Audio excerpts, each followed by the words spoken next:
অবশেষে 7:20 আমি ঢুকলাম তারাপীঠে। এটা হচ্ছে বর্ধমানের বিখ্যাত 108 শিব মন্দির। হ্যালো বন্ধুগণ, কেমন আছো তোমরা সবাই? আজকে আমি যাব সাইকেল নিয়ে তারাপীঠে। তো এখন বাজে 4:15। আমি এখনই বেরোবো সাইকেল নিয়ে তারাপীঠে যাওয়ার জন্য। আর পুরোটাই তোমাদেরকে ব্লগের মাধ্যমে দেখানোর চেষ্টা করব। আশা করি তোমাদের ভালো লাগবে।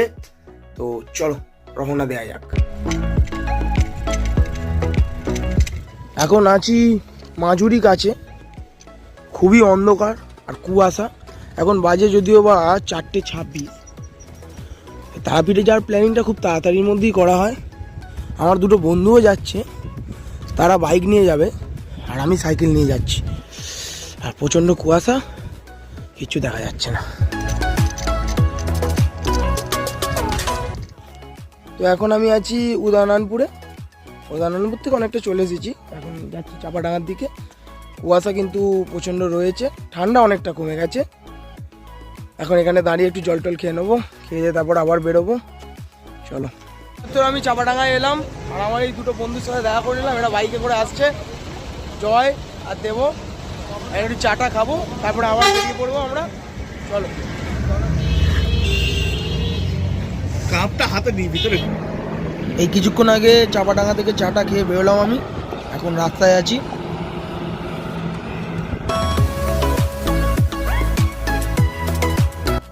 এই মাত্র মায়াপুর থেকে বর্ধমানের দিকে ঢুকলাম, বর্ধমান রোডের দিকে। এখান থেকে বর্ধমান এখনও 40 কিলোমিটার মতো দূর। তো এগোচ্ছি আমি, আশা করি 10টার মধ্যে পৌঁছে যাব। দেখা যাক।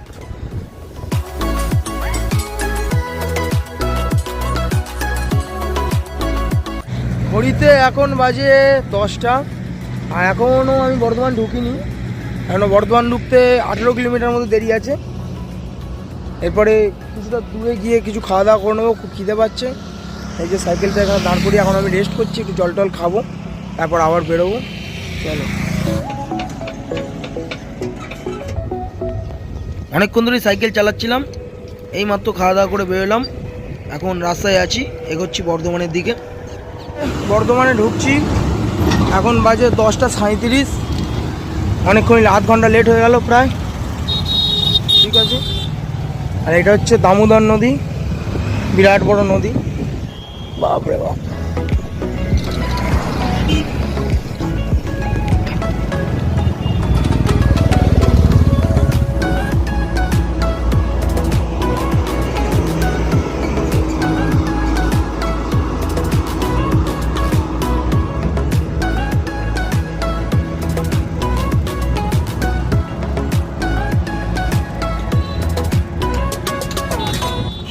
এখানে একটু দাঁড়ালাম, একটু ডাবের জল খেয়ে নিই, তারপর আবার যাবো। চলো।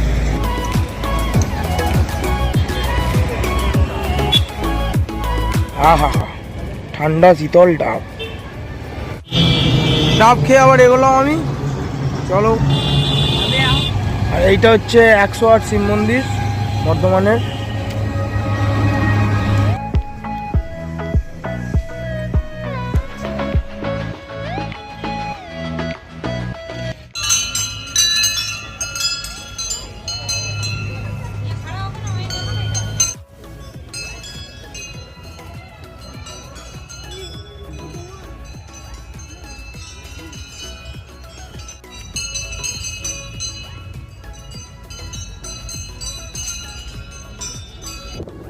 এই কিছুক্ষণ আগেই আমি বর্ধমান 108 মন্দির থেকে বেরোলাম।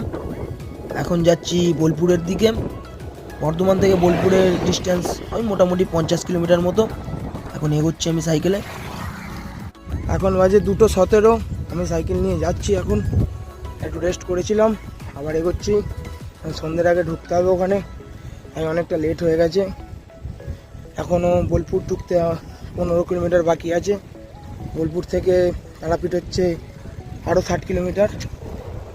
এখনও প্রায় 75 কিলোমিটার বাকি আছে। যাই, চলো।